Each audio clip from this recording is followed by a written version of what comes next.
GD Beast Legal Exercise number 19. Be ready? Start.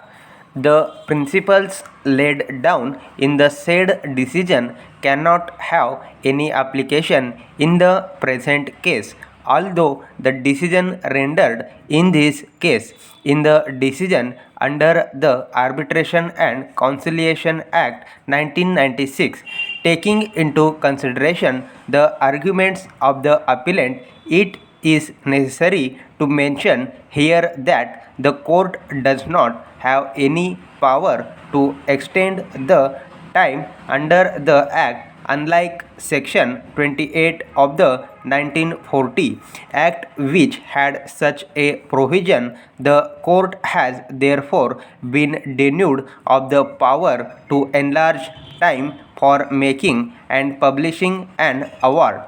It is true that apparently there is no provision under the Act for the court to fix a time limit for the conclusion of an arbitration proceeding, but the court can opt to do so in the exercise of its inherent power on the application of either party.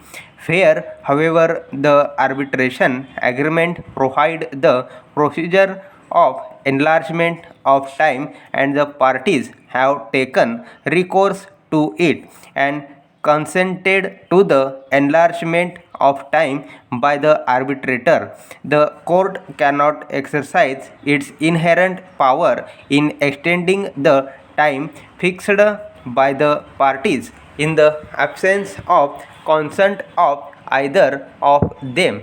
Para. The counsel for the appellant further contended that the High Court could not have terminated the mandate of the arbitrator. With reference to the contention made by the appellant that the arbitrator, having concluded the proceedings, could not be said to have failed to act so as to attract the provision of Section 14 of the Act, which will call for termination of the arbitration proceedings, it is pertinent to mention here that the arbitrator had not concluded the proceedings as had been agreed to by the parties within the time fixed for doing so.